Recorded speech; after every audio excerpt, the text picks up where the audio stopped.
আমার সিভিআরটা almost 7000 kilometre run করছে এবং এই 7000 কিলোমিটারের সার্ভিসে কেমন খরচ হয় এটা আজকে আপনাদেরকে দেখাবো। কারণ অলরেডি কিন্তু আমি আপনাদের মাঝে শেয়ার করেছি যে বাংলাদেশে যতগুলো স্পোর্টস বাইক আছে তার মধ্যে সিভিআর এর মেইনটেনেন্স কস্ট সবচেয়ে বেশি। সো লেটস সি কি অবস্থা দাঁড়ায় 7000 কিলোমিটার পরে। আরে ভাই বৃষ্টি হয়েছে তো সেই লেভেলের। সো যাচ্ছি হচ্ছে সিভিআর এর জন্য জনপ্রিয় একজন মেকানিকের কাছে, যেটা হচ্ছে টেকনো। আনোয়ার ভাই অনেক ভালো কাজ করে সিভিআর এর। ও ভুলে গেছিলাম, টেকনোতে যাওয়ার আগে চলে আসলাম একটু বাইকার্স এম্পায়ারে, কারণ ফাইতোর কিছু প্রোডাক্ট নিতে হবে। এই ইয়া করতো সিভিআর এর ব্রেক প্যাড দে তো দুইটা। ওকে, হ্যাঁ সিভিআর এর ব্রেক প্যাড সামনে এবং পিছনে, এবং ফাইতোর দেখা যাচ্ছে ম্যাক্সিমাম প্রোডাক্ট এখানে অ্যাভেলেবেল। আপনারা বাইকার্স এম্পায়ার থেকে চাইলে নিতে পারেন, ভিডিও ডেসক্রিপশনে তাদের লিঙ্ক দিয়ে দিব। চলেন আমরা সার্ভিস সেন্টারে চলে যাই। এবং আপনাদেরকে একটা জিনিস অ্যানাউন্স করে দিতেই চাই, অলরেডি অনেকেই বুঝে গিয়েছেন, হ্যাঁ আমি ফাইতোর সাথে অফিসিয়ালি কানেক্টেড হয়েছি ফাইনালি। অ্যান্ড ফাইতোর যত প্রোডাক্ট বাংলাদেশে আসতেছে বাইক রিলেটেড, এগুলো নিয়ে আমি একটু আপনাদের মাঝে শেয়ার করব, ভালো খারাপ দিক এবং এটার ফিচারগুলো। মূলত অলরেডি আমি টেকনোর সামনে চলেও এসেছি, এই যে টেকনো সার্ভিস স্টেশন। ওকে, বৃষ্টির কারণে একটু ফাঁকা ফাঁকা হয়তো পাবো।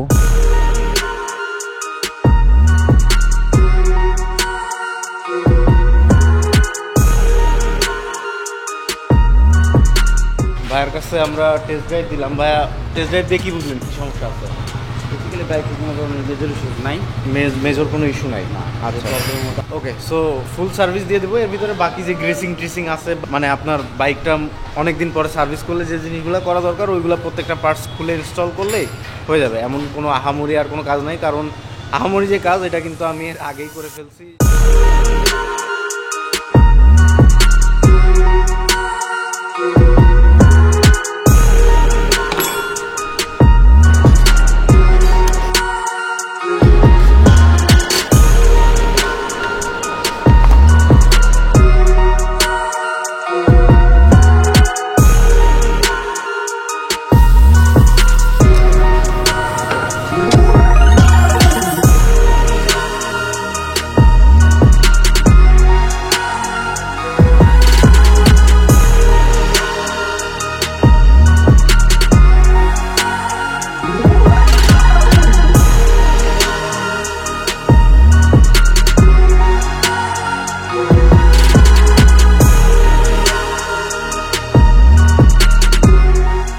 আমার বাইকের কাজ মোটামুটি শেষ। এখন এই যে এখানে মাহিমের বাইক রাখা হয়েছে, মাহিমের বাইকে এই যে এই ব্রেক প্যাডটা লাগানো হচ্ছে ফাইতোর। মাহিম, ফাইতোর ব্রেক প্যাডটা ধরো। ব্রেক প্যাডটা ফার্স্ট ইমপ্রেশনে তোমার কাছে কেমন লাগছে? সুন্দর ভাই, মেন কথা সাদা কালার, একদম তাকায় থাকবে। ঠিক আছে, এখন দেখা যাক বাইক কেমন হয়। হ্যাঁ, মানে পারফরমেন্সটা কেমন হয় ওটা আমরা ইউজ করার পরেই বুঝতে পারবো। সো যেহেতু টিম মেম্বারও পাইছে, সো আপনারা একটা সঠিক রিভিউ পাবেন আশা রাখতেছি।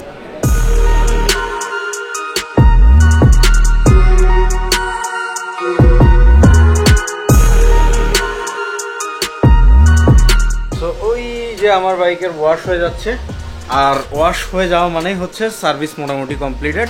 অ্যান্ড ভাইরা এখানে আমার বিলটাও রেডি করে ফেলছে। ভাই প্লিজ বিলটা, এই যে আমার বিলটা যদি আপনাদেরকে একটু দেখাই, তাহলে আমার এই 7000 কিলোমিটার সিবিআর চালানোর পরে আমার টোটাল বিল আসছে 4300 টাকা সার্ভিসের। এখানে একটা বেসিক সার্ভিসের চার্জ আছে 1500 টাকা, তারপরে ফাইতো ব্রেক প্যাড ফ্রন্টের দাম হচ্ছে 1000 টাকা, রেয়ারের দাম হচ্ছে 1000 টাকা, আর একটা এয়ার ফিল্টার আছে 800 টাকা। এই হচ্ছে টোটাল 4300 টাকা। সো এখানে কথা হচ্ছে 4300 টাকা কি অনেক বেশি?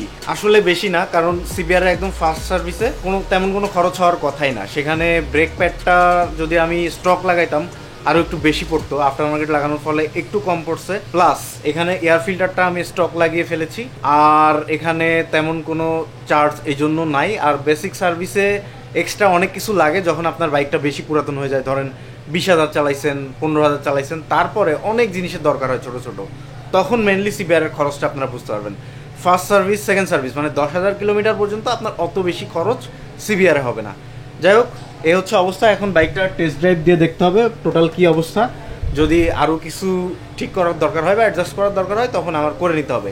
সার্ভিসে আসলে সবসময় একটা জিনিস মনে রাখবেন, আপনি আপনার সমস্যাগুলো নোট করে নিয়ে আসবেন যে আমার এই সমস্যা ওই সমস্যা আছে, তাহলে মেকানিক ইজিলি আপনার সমস্যা অনুযায়ী কাজ করতে পারবে। এই জিনিসগুলো মাথায় রাখবেন সার্ভিস করার সময়। এই তো, সো চলেন টেস্ট ড্রাইভে যাই, লেটস গো। ফুল টেকনোকে এখন বিদায় দেওয়ার টাইম। পুরা আনোয়ার ভাই কাজটা করলো। আনোয়ার ভাই তাহলে বেরোইলাম, থ্যাংক ইউ, দেখা হবে আবার। সো আনোয়ার ভাই টেস্ট ড্রাইভ দিয়ে দিছে, খুব একটা প্যারা আমার নিতে হবে না, জাস্ট আপনাদের মাঝে আমি টেস্ট ড্রাইভটা শেয়ার করি। যদিও নতুন বাইকে আসলে তেমন কিছুই শেয়ার করার নাই। এই যে সার্ভিস করতে আসলে সকালবেলা আসলে সন্ধ্যা হয়ে যায়, দুপুরবেলা আসলেও সন্ধ্যা হয়ে যায়, বিকালবেলা আসলেও সন্ধ্যা হয়ে যায়, তাই আমি বিকালেই আসি, তারপর সন্ধ্যা হইলে হইলো আমার কি।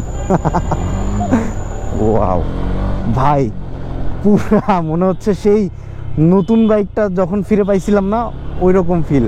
Smooth acceleration, smooth gear shifting. So এখানে ইঞ্জিন অয়েলের একটা খরচ কিন্তু বাকি রয়ে গেছে। সো এই আর কি আজকের ভিডিও থেকে তাহলে বিদায় নিচ্ছি। সবাই ভালো থাকেন, সুস্থ থাকেন, আল্লাহ হাফেজ, অ্যান্ড আসসালামু আলাইকুম।